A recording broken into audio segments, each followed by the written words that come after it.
Alright, everybody. Welcome to another episode of Ryhno's Reviews. What should we review today? Oh.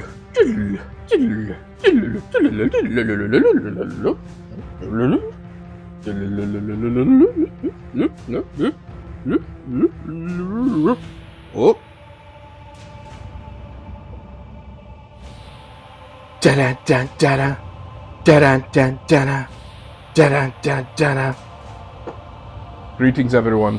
On today's video for Ryhno's Reviews, we are discussing Terminator 2 Judgment Day, the all-time science fiction action movie classic, starring Arnold Schwarzenegger, directed by James Cameron. It was released in July of 1991, and for many years held the record as the highest-grossing R-rated film in box office history. The film is a sequel to the 1984 classic The Terminator, also directed by James Cameron, also starring Arnold Schwarzenegger. I actually saw this film as a child, if I ever was a child, and my parents were lucky enough to let me watch it when I was very young, and I'm so thankful they did. So many great feelings and childhood memories stored in my CPU come up whenever I discuss this film. I have now shared it with my children, and I hope they continue to share it with their children's children in the years to come. The film follows the T-800 Series Model 101 sent back in time to protect John Connor from another Terminator to ensure the survival of the human race. At the time, it was considered a risky move because everyone was expecting Arnold to show up and again be the villain. But unfortunately, they spoiled it in the marketing that Arnold was indeed the hero this time around. Could you just imagine if they did not do that in 1991 and they just showed one teaser announcing Terminator 2 Judgment Day and everybody showed up to see Arnold Schwarzenegger wrecking and killing fools and chasing down a child only to realize he's actually the hero of the film. And now I'm going to start getting into my authentic Arnold accent. I absolutely love this film. Oh, it's perhaps my all-time favorite Arnold Schwarzenegger movie. It's right up there. It's Predator and T2. They are neck and neck. Both are science fiction action movie classics. What really sets this film apart, of course, is the performances by Arnold Schwarzenegger as the Terminator, Linda Hamilton as Sarah Connor, again returning, and Robert Patrick creating one of the most terrifying villains in film history as the T-1000, the shape-shifting liquid metal version of a Terminator. Oh man, the special effects at the time were considered groundbreaking. When I was a child, I didn't really think anything of it, but I will tell you the thing that stood out the most to me was the makeup effects. I remember as a child actually coming up to my mother and asking her if Arnold Schwarzenegger was really a robot, crying and being really upset because the makeup effects at the time were so convincing. Another thing about this movie, it has exceptional pacing. There is not a scene wasted throughout this entire film. And James Cameron is a master of storytelling, and also he knows how to build up the intensity until you can't say anymore, and then bam, he releases it. There's so many standout action sequences in this film. The opening future war scene that are expanded upon compared to the first movie. The flood canal chase where John Connor is trying to outrun the T-1000 and the T-800 is trying to catch up to and get John Connor before he is killed.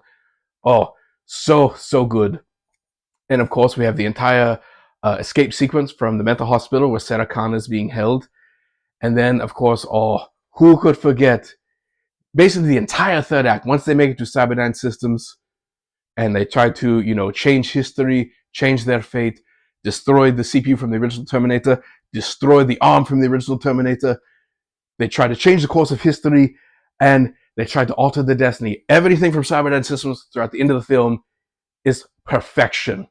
You have a great action sequence where the Terminator doesn't even kill any fools. He just mows down grass and concrete and he blows up some cars. And then, of course, you get that great graphic that says human casualties 0.0 because he did make a promise to John Connor that he would not kill anyone. I honestly, this film holds a special place in my heart. It was probably one of the first Arnold movies I saw that I actually vividly remember. Because growing up, I saw bits and pieces of Predator, I saw bits and pieces of Commando, but T2 was the one that really stood out. I remember we watched that probably on a Saturday night. Mom and Dad rented it from the video store. Yes, kids, there was a thing called a VHS video store where you rented movies from and you had to return them, otherwise there was a late fee. Oh, but yes, we watched that on a Saturday night, and I was so invested in it, so deeply moved by it, and I remember actually crying at the end of the movie, seeing Arnold the Terminator being lowered down into the uh, the melted steel, which was the only way he could destroy himself, and he could not be the one to destroy himself. So Sarah Connor had to lower him down. The performances in this movie are amazing. The action sequences are outstanding. The CGI still holds up today because it's used minimally. That's what's great about the movies in the 90s when CGI was first being invented. They knew how to blend CGI, practical together to where the human eye had a little trouble discerning the difference between the two, and you didn't quite know what you were looking at. Honestly, do I rank it better than T1? Yes. T1, T2, it comes down to personal preference. I love T2 because probably it's the first one I saw. I saw that before Terminator 1, but I prefer seeing Arnold as the good guy. Just the whole look of the Terminator from his arrival, the black leather, everything about Arnold in this movie just oozed cool. I remember as a child getting the Terminator haircut and my mother being horrified. She didn't like me with the little crew cut and the spiky hair. But, Arnold was my hero back in the day, so what can you do? Overall, I give this movie a solid 9.5 out of 10. It is not a perfect movie. No movie is really perfect. John Connor can be a little annoying at times, but, what can you do? He's a child actor. Child actors are rarely, super great, and they rarely, don't annoy you throughout the film. Eddie Furlong, he did good for, his first movie. This was his first movie, and he did just fine. But yeah, John Connor's not my favorite part of the film. I watched T2 for Terminator, and again, it's an action classic. One of the greatest action movies of all time. One of the greatest sequels of all time.